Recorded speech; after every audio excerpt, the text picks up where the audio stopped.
Topic 2.3.3 Evidence of the quantized electronic energy level atomic spectrum, उसका आज D part, that is line spectrum of hydrogen. Okay, line spectrum of hydrogen. तो line spectrum of hydrogen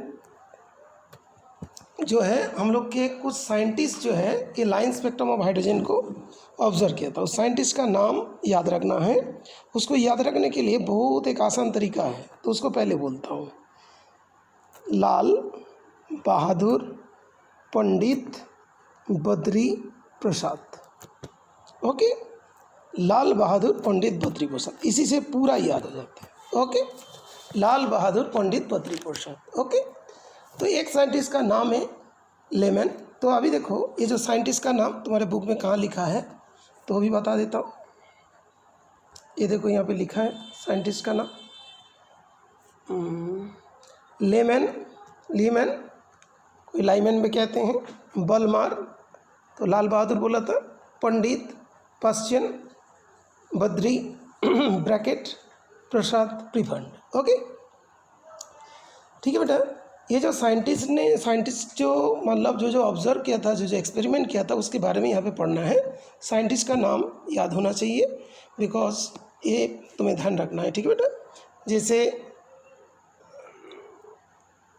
पूछा जाता है कि spectral reason lemon का क्या है, बलमार का क्या है, लाइक दैट. ओके, तो हम लोग धीरे धीरे स्टार्ट करते हैं उसके बारे में. Line spectrum.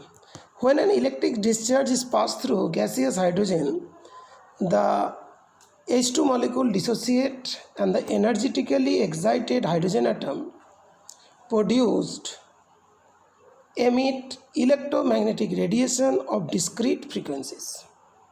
बात ये हुआ discrete frequencies, continuous frequency नहीं है. बिकॉज जैसी मतलब ये वाला तुम्हारा न्यूक्लियस हुआ, फर्स्ट ऑर्बिट, सेकेंड ऑर्बिट, तो इसके लिए फ्रीक्वेंसी अलग होगी. एनर्जी जब अलग अलग है तो फ्रीक्वेंसी भी अलग अलग होगी. तो इसको क्या बोलते हैं? Discrete frequencies. The hydrogen spectrum consist of several series of lines named after their discoverers. जैसे डिस्कवरर्स के नाम तुमको ध्यान रखना पड़ेगा, जो लेमन, बॉलमर, पश्चिम, ब्रैकेट, पीफंड, शॉर्ट में लाल बहादुर पंडित बद्री प्रसाद. तो पहले साइंटिस्ट जो बॉलमर है, क्यों बॉलमर का नाम पहले आया? बिकॉज इसने विजिबल रीजन के बारे में बताया था. Okay, Balmer showed in 1885 on the basis of the experimental observation that spectral lines are express in terms of wave number. Actually wave number क्या होता है? 1/λ, इसको बोलते हैं nu bar, that is the wave number. Then the visible lines of the hydrogen spectrum obey this formula. Wave number equals to 109677. बहुत आसान है. पहले 10 लिखोगे, 10 से एक कम हुआ 9 हुआ, 9 को उल्टा कर दो 6 हो गया, 6 के बाद एक ऐड कर दो 7 हो गया, 109677, 109677. 1/2 का स्क्वायर माइनस 1/n का स्क्वायर. तो अभी तुम्हारा एक डाउट हुआ, भाई 2 आ गया, 1 क्यों नहीं आए? हाँ, 1 के लिए भी है, साइंटिस्ट है लेमन है. तो अभी wire n is an integer, n का वैल्यू क्या होगा? 2 से ग्रेटर होगा. जैसे 3 हो गया, 4 हो गया, 5 हो गया, है ना. तो इसके मतलब ये चीज़ है, जब कोई भी इलेक्ट्रॉन कोई भी एनर्जी लेवल से, मान लो 5, 6, 7, 8 कहीं से भी 2 में आ जाएगा, तब जो वेवलेंथ प्रोड्यूस करेंगे उसके रेस्पेक्टिव वेव नंबर ए होगा. ओके, इस फॉर्मूला को फॉलो करेंगे. Okay, the series of lines describe by this formula are called Balmer series. Okay, the series of line describe by this formula are called Balmer series. तो homework इस जगह पे 1 कर देता हूँ. What do mean by Balmer series? तो ये वाला याद रखनी है. और series of lines describe by this formula are called Balmer series. Okay, next जो है, Balmer series of lines are the only lines in the hydrogen spectrum which appear in the visible region. तो कौन सा region में? Visible region. Okay. दस तो अभी देखो Balmer series, the Balmer series of lines are only the lines in the hydrogen spectrum which appear in the visible region. तो name the series which appear in the visible region of electromagnetic spectrum, that is Balmer series. यहाँ पे हो गया homework 2। Okay, तो name the series in which name the series of lines of the hydrogen spectrum which appears in the visible region of the electromagnetic spectrum, that is Balmer series। उसके बाद next scientist जो और एक scientist का नाम देखोगे, the Swedish spectroscopic Johannes Rydberg, एक देखोगे Rydberg, noted that all the series of the lines in the hydrogen spectrum could be described by the following। तो एक्चुअली जो पांचों साइंटिस्ट ने डिस्कवर किया था, लेमैन, बॉलमर, पश्चिन, ब्रैकेट, पोफांड, ये सभी को, सभी के इन्वेंशन को, सभी को डिस्कवरीज को क्या किया था, रेडबर्ग ने एक कॉमन फार्मूला से डेजिग्नेट किए थे। तो wave number equal to 109677 1/n1 का स्क्वायर माइनस 1/n2 का स्क्वायर। n1 क्या होगा, 1 हुआ, तो n2 क्या होगा, 2 3 4 5 6 7 कुछ भी हो जाएंगे। ओके, तो n1 के वैल्यू 1 होगा, तो n2 का वैल्यू 2 3 4, तो दैट मीन्स n2 n1 से ग्रेटर होंगे। जैसे n2 का वैल्यू n1 + 2 n1 + 3 ऐसा आएगा। तो इसको थोड़ा सा ध्यान रखिएगा। जो रेडबर्ग का एक्सप्रेशन क्या था, how Rydberg depicted the series of lines of hydrogen। Okay, तो तब क्या करना पड़ेगा, यहाँ पे हो गया होमवर्क 3, इस पॉइंट को भी ध्यान रखना पड़ेगा।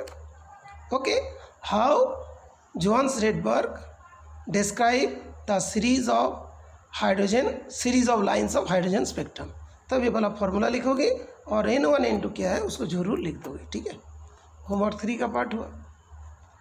अभी नेक्स्ट जो देखो यहाँ पे दिया, the value of 109677 centimetre inverse is called Rydberg constant. इसको क्या बोलते हैं, रेडबर्ग कांस्टेंट बोला जाता है। ओके, तो यहाँ पे मान लो होमवर्क 4 कर देता हूँ। तो होमवर्क 4 में क्या है, जो what is Rydberg constant with respect to wave number, तो क्या बोलोगे 109677। रेडबर्ग का 2 कांस्टेंट है, एक होता है वेव नंबर के रिस्पेक्ट में, एक होता है एनर्जी के रिस्पेक्ट में। The first 5 series that correspondent to n = 1 होंगे, तो उसको क्या बोलते हैं, लेमैन सीरीज। n = 1 मतलब क्या, इलेक्ट्रॉन कितने भी हायर लेवल से 1 में आ जाएगा, जो सीरीज बनेगा उसको क्या बोलते हैं, लेमैन सीरीज। एक बार जैसे इसके डायग्राम को बता देता है।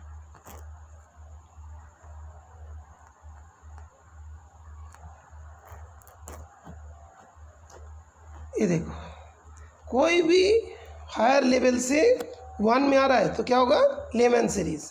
और ये क्या होता है, अल्ट्रा वायलेट रीजन में होते हैं। कोई भी जगह से सेकंड में आएगा तो बॉलमर सीरीज, वो किस में आता है, विजिबल रीजन में। और कोई भी हायर लेवल से 3 में आएगा तो उसको क्या बोलते हैं, पश्चिम सीरीज।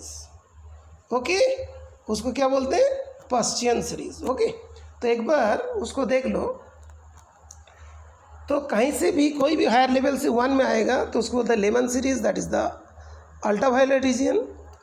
कहीं से भी 2 में आएगा तो क्या होता है, विजिबल रीजन में आता है। कहीं से भी मान लो कोई भी हायर लेवल से 3 में आएगा तो इंफ्रारेड रेडिएशन होगा।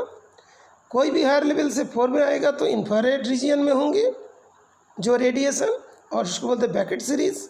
कोई भी हायर एनर्जी लेवल से 5 में आएंगे तो प्रीफर्ड सीरीज, जिसको बोलते हैं इंफ्रारेड। तो लेमन वाला क्या, यू। ओके, भी और आई ऐसा था ना, ओके, यू भी आई। तो क्या होता है कि लाल बहादुर पंडित बद्री प्रसाद UVI ऐसा था ना, ओके। तो लेमन वाला यू, बॉलमर वाला भी विजिबल, और बाकी जितने भी साइंटिस्ट के नाम थे सब में इंफ्रारेड रीजन की बात है। ओके, ये ध्यान रखना है। इसके रेस्पेक्ट में MCQ भी दिया जाएगा। ओके, अच्छा, तुम लोग को थोड़ा सा इस तरीक़ा से थोड़ा डिफ़िकल्ट लग रहा है, मेरे को लग रहा है थोड़ा बोरिंग टाइप का है, लेकिन जस्ट 1-2 दिन के बाद ही इंटरेस्टिंग हो जाएगा। ये तो आराम से सीख लिया। क्या है? लाल बहादुर पंडित बद्री प्रसाद UVI। ओके, तो लेमन, बॉलमर, पास्टियन, बैकेट, पिभर्ट याद हो गया। ठीक है, नेक्स्ट इज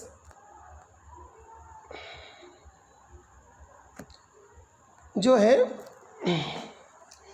एन, जो है एन से मतलब यहाँ पे आ रहा है। ओके, तो यहाँ से कुछ क्वेश्चंस भी आता है, जैसे होमवर्क वाला हो गया ना बेटा। होमवर्क 5 में तुमको ये ध्यान रखना पड़ेगा। होमवर्क 4 जो है उसमें तुमको ये ध्यान रखना पड़ेगा। 3 और 4 लाइक दैट जो भी होगा, थोड़ा सा मैं लिखते भी जाता हूँ तो याद रहेगा मेरे को। होमवर्क जो 4 है उसमें तुमको ये ध्यान रखना है, right the spectral region of 5 series. तो आराम से हो जाएंगे। Okay, spectral region of 5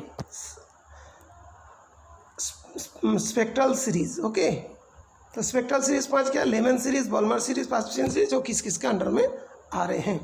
okay, तो आसान हो गया ये वाला। इसके बाद ये वाला जो डायग्राम दिया है, इस डायग्राम से जो होमवर्क 5 जो हो गया, होमवर्क 5 जो होगा इस डायग्राम से आता है, होमवर्क 5। ओके, तो होमवर्क 5 जैसे मतलब कोई जगह पे बोलते हैं हायर लेवल से लोअर लेवल में आएगा तो कितना रीजन होना चाहिए, कितनी लाइंस होना चाहिए। ओके, तो एनसीईआरटी के क्वेश्चंस दिया है जहाँ पे मान लो इसको तुम काउंट करोगे, कहाँ से आ रहा है? 6 से आ रहा है। 6 से आ रहा है तो कितना लाइंस हो रहा है? 1 2 3 4 5 6 7, और यहाँ पे कितना लाइन देखो, 8 9 10 11 12। ओके, ये कहाँ से आ रहा है? 6 से। तो अभी 6 से 4 में भी आएगा, कितना लाइन होगा? 6 से 4 में आएगा, और 6 से 5 में भी आएगा। ओके, यहाँ पे 3 है, ऊपर वाले केस में कितना होगा? 2 होगा, उसके ऊपर वाले केस में कितना हो जाएंगे? 1 हो जाएंगे। तो थोड़ा सा डायग्राम को बड़ा कर लेते हैं। देखो अभी 6 से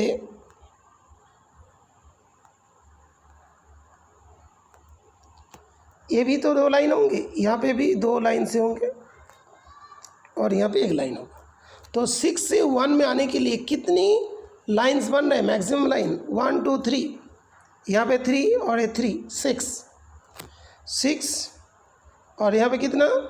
4 10, और यहाँ पे कितना? 5, तो कितना हुआ? 15 हुआ, 15 हुआ। और एक्सरसाइज का 2.15 क्वेश्चन में भी देखोगे सेम चीज़ पूछा गया। ओके, सेम चीज़ पूछा गया। ओके, तो आसान हो जाएंगे। थोड़ा सा जल्दी में इसको हटाते हैं।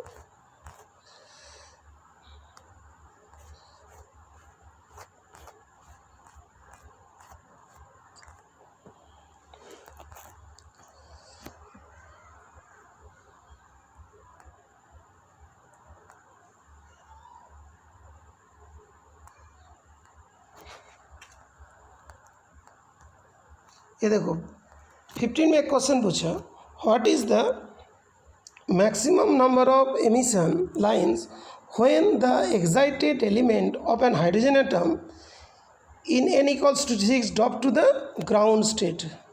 तो पहले 1 था, तो कैसे कैसे आए थे? ये जो मान लो 1 में आने के लिए 5, 2 में आने के लिए 4, 3 में आने के लिए 3।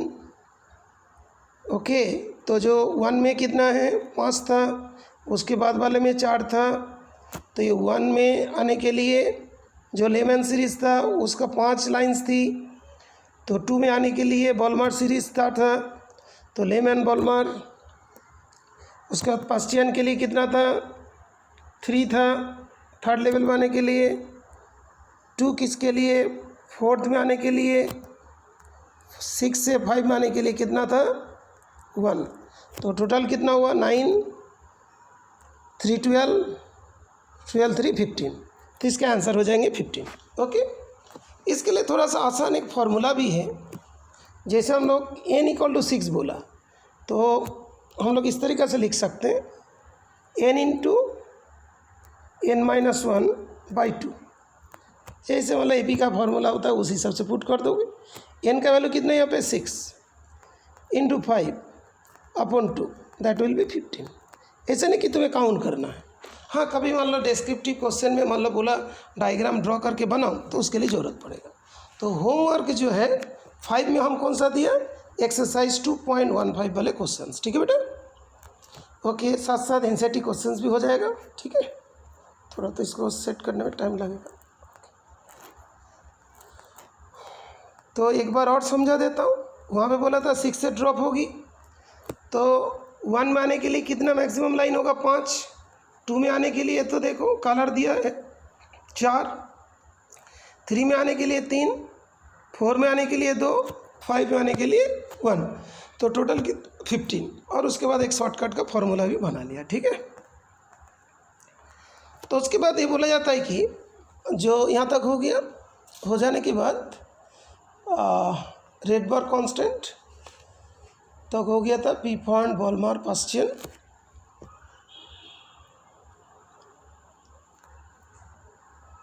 अच्छा, वहाँ से लाइन कंटिन्यू होगी। All of the elements of hydrogen atom has the simplest line spectrum. Line spectrum becomes more and more complex for heavier atom. Okay. There are however certain features which are common in all line spectra. Okay. तो common feature that will be the homework, that is 6. Okay. Common features, मान लो जितनी ज़्यादा heavier atoms होंगे उतना ही complex होते जाएंगे, लेकिन उसमें कुछ कॉमन फीचर्स भी होगा। Line spectrum of element is unique. There is regularly in the line spectrum of each element, regularity, there is regularity in the line spectrum of each element. Okay, सभी के लिए यूनिक होगा, वो तो पहले ही भी बताया था। There is regularity in the line spectrum of each element. तो अभी इसमें जो रेगुलरिटीज़ का जो, जैसे मान लो देखो कि 5 हो रहा है, 4 हो रहा है, इस तरीक़ा से कुछ रेगुलरिटीज़ बनेगा। The questions which arise are what are the reasons for the similarities. तो बेटा सिमिलरिटीज़ की बात होता है, सेल 1, सेल 2, सेल 3 ऐसी तो रहेंगे, level 1, level 2। Is it something to do with the electronic structure of the atom? These are the questions need to be answered. We shall find later the answer to these questions provide the key in understanding electronic structure of the element. Okay, तो बात तो सही है कि बेटा कोई भी होगा, सोडियम होगा, तो उसमें जैसे 281 हम लोग बोलते हैं, जो तुम लोग को इसी के लिए हमने सिखाया था, 1s2, 2s2 और 2p6, 3s1। फिर उसके बाद जो एलिमेंट होगा उसी टाइप का सिमेट्री में तो जाएंगे, तो there will be some similarity. लेकिन सोडियम के एंड पोटासियम के अंदर यूनिक होंगे, अलग अलग टाइप के होंगे, किसी का लाइन स्पेक्ट्रम किसी के साथ मैच नहीं करेंगे। ठीक है बेटा, तो ये हो गया तुम्हारा क्वेश्चन जितना दिया उसके एक बार पढ़ लोगे, क्वेश्चंस के लिख के फिर आंसर्स को भेजोगे। ठीक है बेटा।